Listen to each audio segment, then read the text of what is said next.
to start every video with a run, I promise, but I just realized I've been in Paris for 9 years now.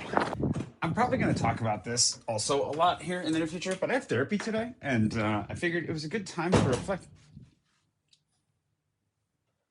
Whoops. Which makes it a great day to reflect. And there's one thing in particular that I think has changed the most that I've been thinking about a lot lately.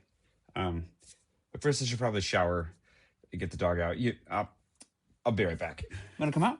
Oh, he does. Oh my gosh. Oh, he's attacking me. This is why I usually shower before I let him out.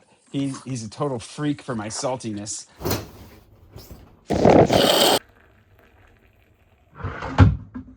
I landed in Paris March 1st, 2017, and I would have made a video about this for March 1st, but I was taking a break. And it's a weird number to celebrate because, like, you'd think, well, you should make a 10-year video, which I'm sure I will, assuming I'm still here. But even though 9 years is an odd number, both literally and figuratively, I think it's an important one for me because of where I am in life right now. And I've been thinking about it a lot, clearly, because I just wrote a book that's basically about those last 9 years with other stories throughout. But there's one thing that really has stood out to me in my emotional state specifically. I'll make a video here soon about like 9 things I learned about France and that kind of stuff. I think that's a fun thread to follow. But for today, especially because I'm about to go to therapy and like I have to leave in 20 minutes, I've been reflecting a lot on how far I've come. When I first landed, if you haven't been following along, I was at the end of my rope. Like, I had multiple projects that had just failed. I was deeply, deeply over leveraged and on the verge of going bankrupt. I would go bankrupt shortly after moving to France, bankrupt in the US. I was starting with less than nothing. The only things, the saving graces that I had were this apartment that I'd secured 5 years before, thanks to my time volunteering in West Africa and the generosity of my landlady, Brigitte, who will be my #1 patron for all time. In fact, let's make her the patron producer of this episode. Thank you, Brigitte. If you hadn't provided this space for me to start my life over and again, I do not know where I would be today. I was starting over in terms of friendships, at least locally. I know a lot of people, elsewhere, but I was really starting over here, which put me in a very vulnerable position, especially because I really needed friendship. I needed connection. I needed support. I was vlogging every day and hoping that it would help, that it would go somewhere, that it would do something, and it didn't. For the first year that I was here, I made a video every day for a year plus 2 weeks, and I didn't even break 1,000 subscribers. There were so many things that were going wrong in my life at the time that I moved to Paris 9 years ago. But when I moved here with the express goal of getting my citizenship. That was what I wanted more than anything, because I had been here twice before, and each time my visa ran out and I was required to leave. And I didn't have the money to go get another visa. I didn't have any connections. I had no job prospects. I meet a lot of people here who live here who have options, who are like, well, I'm going to fly home, get a different visa, come back, that kind of a thing.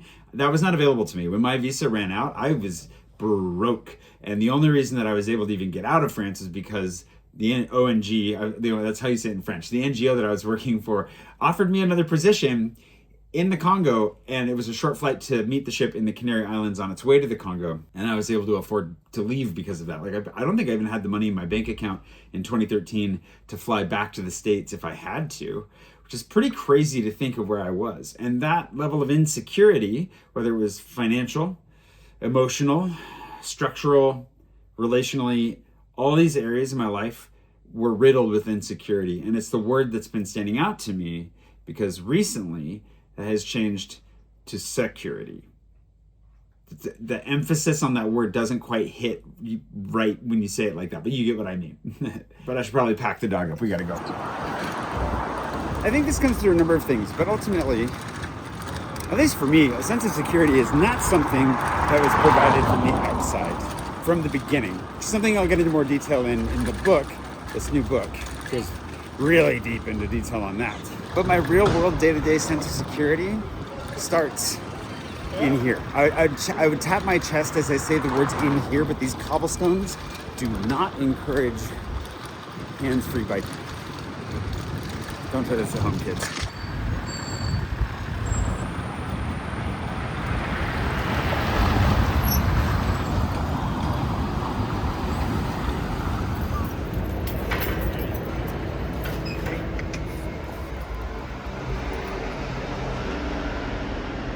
She does have a decent view.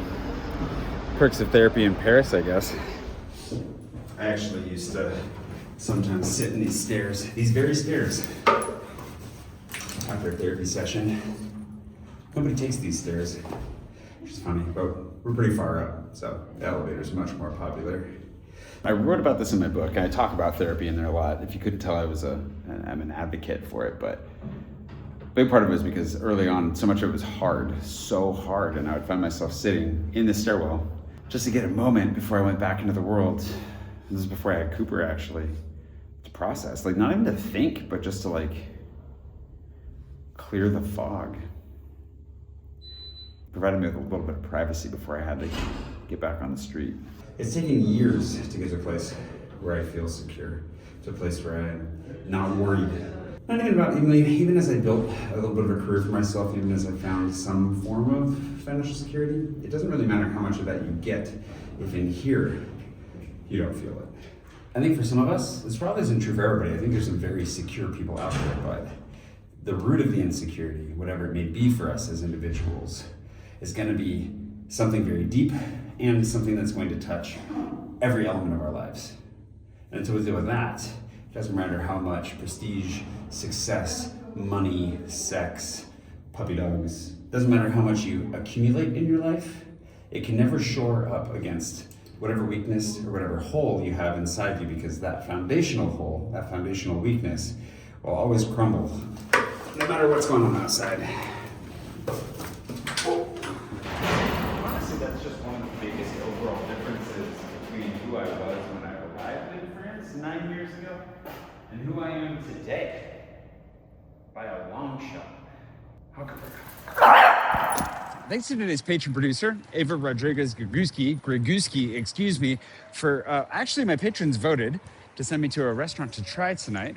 I won't be telling you the name of it unless I like it, but I'll show you a little bit of what we eat. But before we get to that, I kind of wanted to end on the point what we ended up talking about a little bit in therapy today, which is like, I am so grateful and so proud of myself to have made it into a country 9 years ago with so little, and in some instances less than a little, in my name, and to be 9 years down the road and to feel secure. Like, the main discomfort that I'm struggling with right now is just this sense of like, these are new feelings.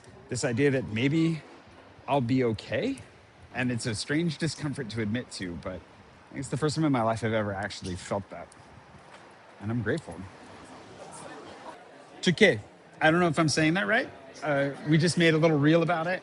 Thank you, patrons, for sending me here. You did good on this one. A vegetarian restaurant that was very flavorful. Elevated with the tip, it cost exactly 200 euros for the two of us between a couple of cocktails and a very, very full meal.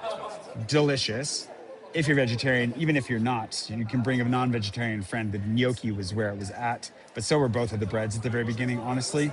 I liked everything. Not everything equally, but the pleurote. Favorite mushrooms, I think, anyways, and the gravy that came in. Thanks for sending me patrons. Thanks to you for watching, whoever you are, wherever you are. And I'll see you bright and early tomorrow morning for a little bit of behind the scenes of more Paris in my pocket nonsense.